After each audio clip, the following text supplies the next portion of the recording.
Shalom, Ananda-ananda hebat. Sudah siap belajar ya, kakak-kakak? Sebelum kita belajar pelajaran minggu ini, Miss Tina mengajak kita berdoa. Yuk kita berdoa bersama-sama. Tuhan Yesus yang baik, pagi ini kami siap belajar agama. Tuhan Yesus pimpin kami, Tuhan Yesus berkati belajar kami dari awal sampai selesai. Dalam nama Tuhan Yesus, kami berdoa dan mengucap syukur. Haleluya. Amin.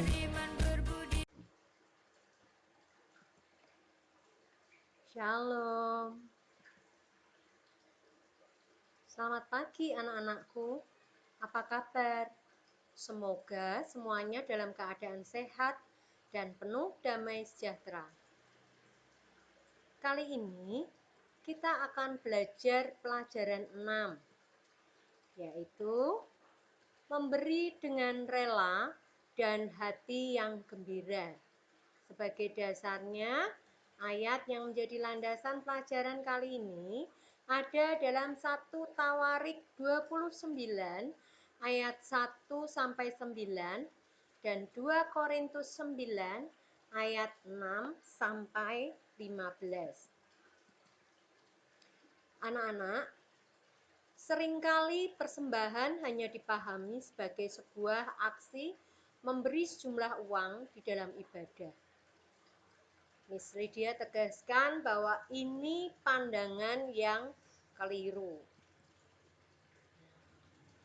Aksi memberi persembahan dalam kekristenan bukan hanya persoalan memberi sejumlah uang, tetapi juga melibatkan motivasi, harapan, tujuan, dan emosi orang yang memberikannya. Nah, anak-anak, memberi persembahan dengan rela hati dan bergembira, kita bisa melihat kisah ini yang tergambar dalam kisah tentang jemaat di kota Korintus yang mengumpulkan persembahan untuk menolong jemaat di Yerusalem yang mengalami kemiskinan dan kesusahan. Jadi, dari sini kita akan belajar bahwa sesungguhnya yang dimaksud dengan persembahan itu tidak hanya sekedar memberi uang di dalam ibadah. Bukan ya, Nak.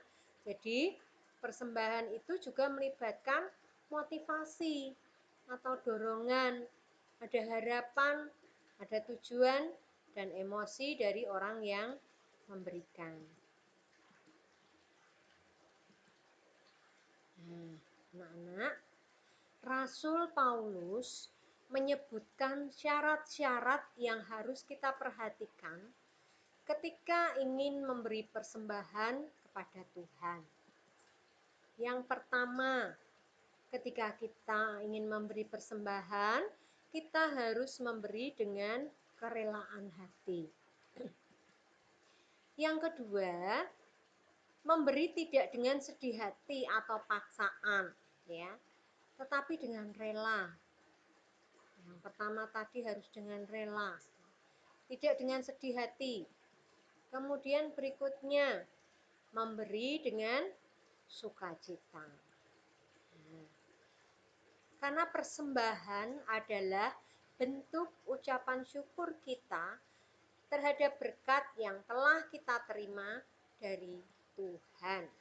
Nah, di sini ada beberapa sikap yang benar yang harus kita miliki dalam memberi bagi pekerjaan kerajaan Allah, yaitu yang pertama, ada kesukaan dan komitmen kepada kerajaan Allah. Komitmen itu ada janji, ya. Ada kesukaan dan ada janji kepada kerajaan Allah. Yang kedua, kesediaan untuk mempersembahkan diri dan milik kita kepada Tuhan. Jadi ada kesediaan dari diri kita sendiri untuk mempersembahkan diri kita dan milik kita semuanya kepada Tuhan, tidak hanya sekedar uang, ya. tetapi diri kita, ya kemampuan kita, ya kepandaian kita berikan kepada Tuhan. Yang ketiga, ada sukacita yang timbul dari memberi dengan sukarela. Kalau kita memberikan kepada Tuhan dengan sukarela, hati kita pun akan bersukacita. Yang keempat, pengakuan bahwa apa yang kita peroleh berasal dari Allah. Kita mengakui bahwa semua yang kita miliki, semua yang kita peroleh itu berasal dari Allah, bukan berasal dari diri kita atau kemampuan kita, tapi berasal dari Allah. Yang kelima, kerendahan hati dan rasa syukur atas hak istimewa untuk ambil bagian dalam maksud kekal Allah.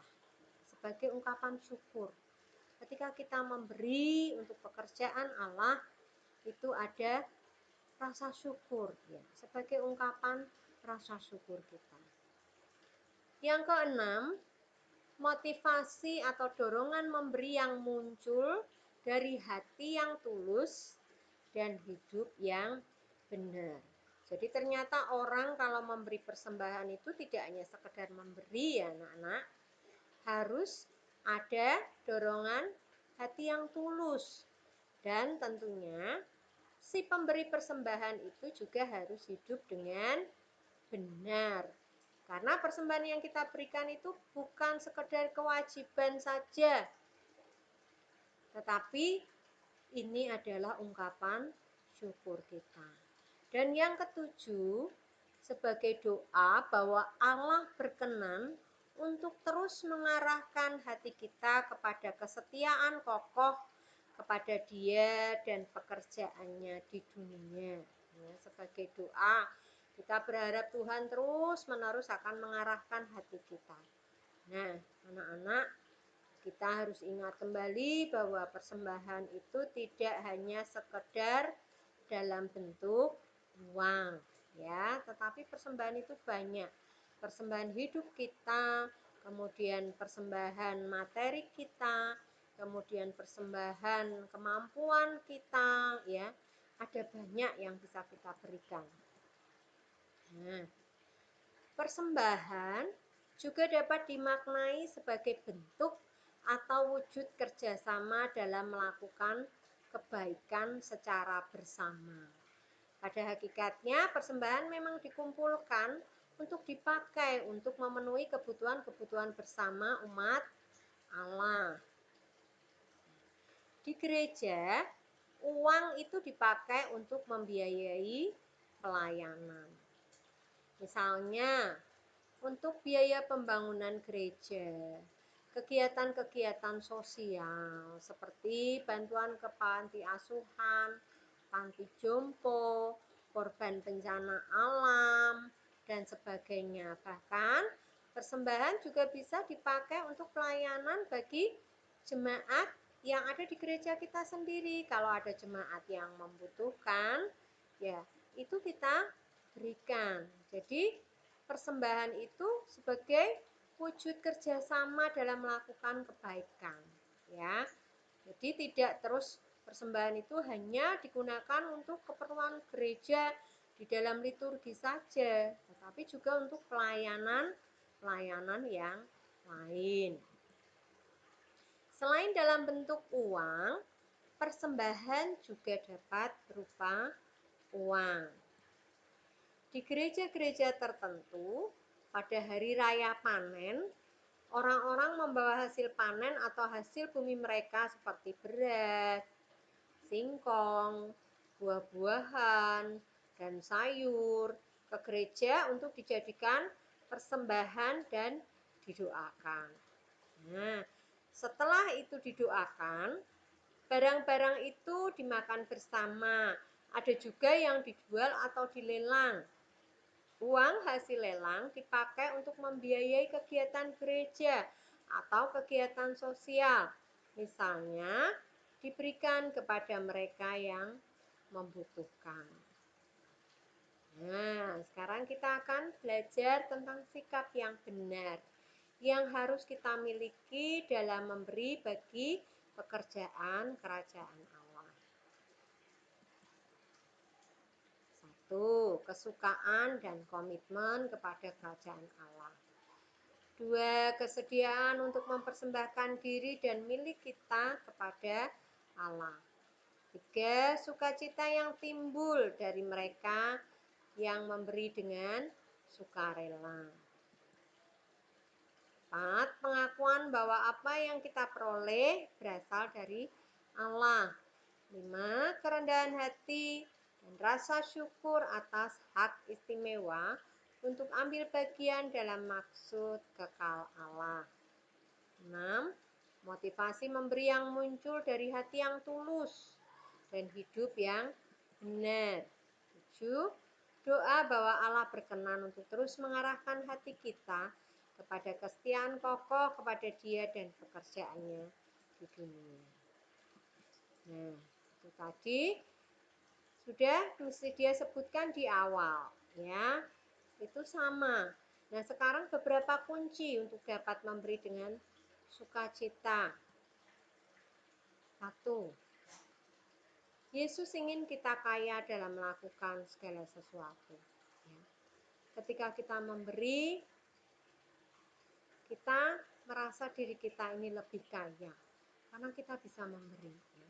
Yesus ingin kita kaya dalam melakukan sesuatu. Kita ingat bahwa Tuhan akan melimpahkan berkat-Nya buat kita. Ya, kita tidak akan berkekurangan. 2.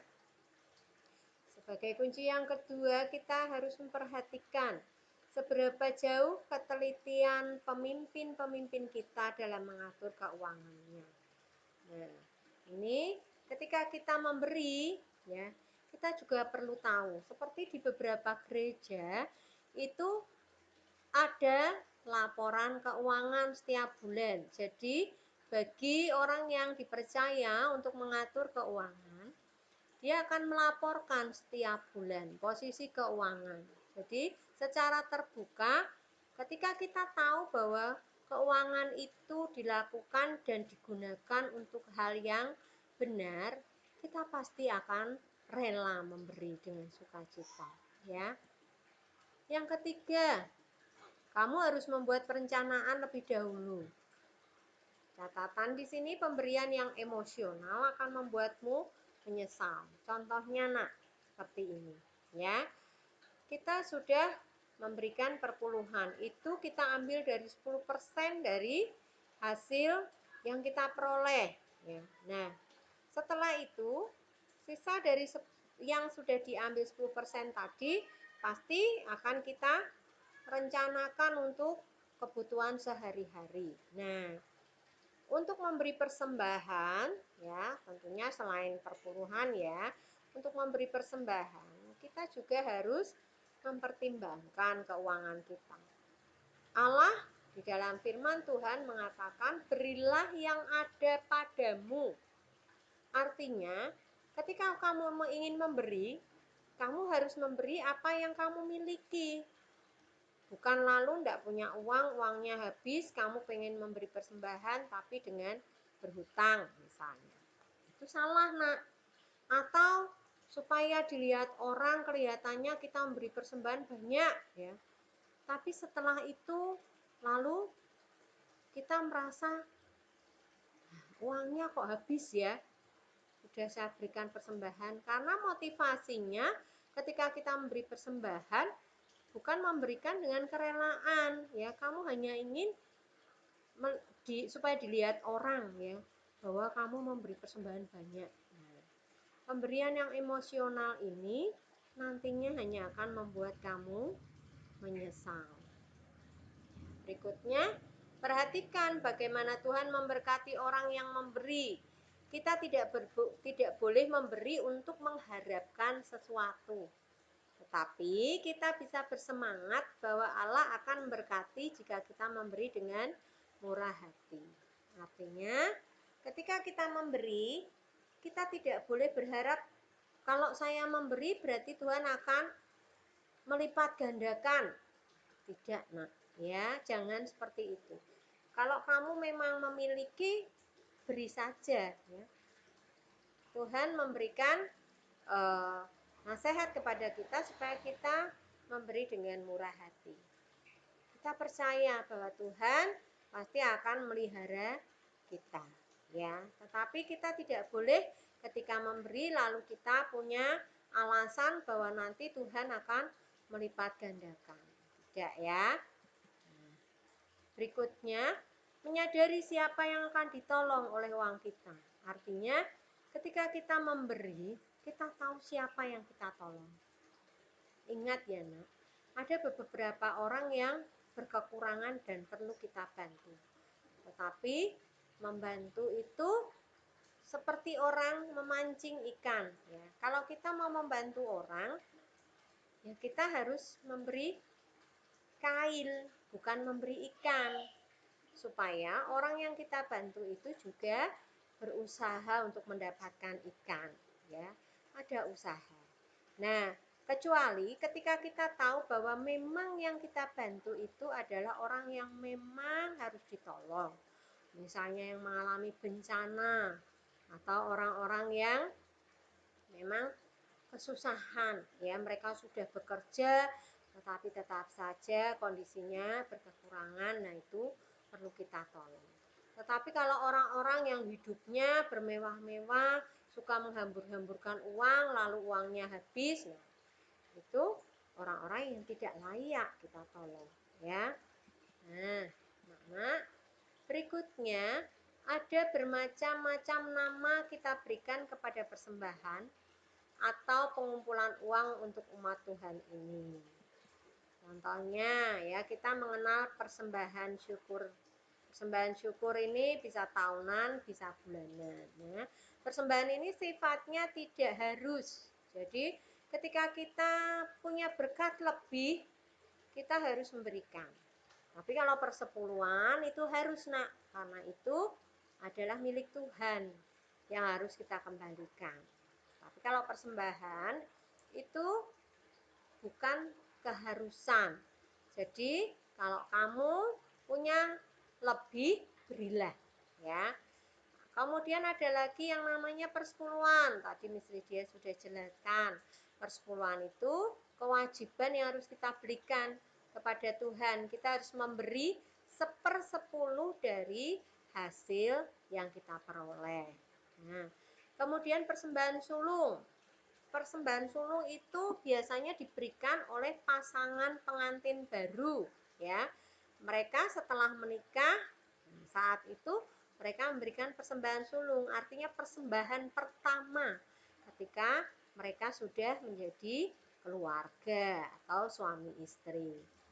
Kemudian ada juga persembahan Paskah, ya. Ini biasanya orang diberi kesempatan untuk memberi pada saat menjelang Paskah atau persembahan Natal, persembahan akhir tahun atau tahun baru dan lain-lain, ya. Nah, anak-anak, ada beberapa makna dalam persembahan. Yang pertama, pengakuan. Dengan memberi persembahan, kita mengaku bahwa tubuh, jiwa, dan roh, serta segala yang ada pada kita adalah berasal dari Tuhan dan pada hakikatnya adalah milik Tuhan. Ya, kita mengakui bahwa apa yang kita miliki, bahkan tubuh, jiwa, roh kita adalah milik Tuhan. Yang kedua, makna persembahan adalah tanda syukur dan terima kasih. Dengan memberi persembahan, kita mengaku bahwa kita sudah menerima banyak dari Tuhan. Dan itu perlu kita syukuri. Yang ketiga, sebagai tanda kasih dan kemurahan hati. Yesus Kristus sudah memberikan dirinya kepada kita, menderita dan berkorban bagi kita. Nah, sebagai tanda kasih kita, kemurahan hati kita memberikan persembahan. Yang berikutnya, yang keempat adalah tanda iman atau kepercayaan. Artinya, kita percaya bahwa Tuhan mencukupkan kebutuhan kita dan menjamin masa depan kita. Ya. Kalau kita memberi persembahan, kita tidak perlu ragu-ragu ya. Beri saja, kita yakin bahwa Tuhan akan mencukupkan dan Tuhan akan menjamin masa depan kita. Ya, jangan berharap lalu kita akan mendapatkan berlipat ganda. Tetapi kita tahu dan yakin bahwa Tuhan pasti mencukupkan kebutuhan kita. Oke anak-anak, apakah kalian sudah paham? Kalau ada pertanyaan, boleh disampaikan di grup WA kelas selama pelajaran berlangsung. Oke, terima kasih anak-anak, kalian sudah mengikuti pembelajaran hari ini. Terima kasih, jaga kesehatan, tetap tinggal di rumah. Tuhan Yesus memberkati.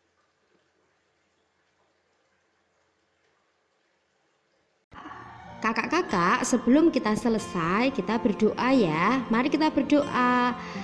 Tuhan Yesus, kami sudah selesai belajar. Terima kasih Engkau sudah memimpin dan menolong belajar kami. Dalam nama Tuhan Yesus, haleluya, amin. Selamat belajar, kakak-kakak hebat.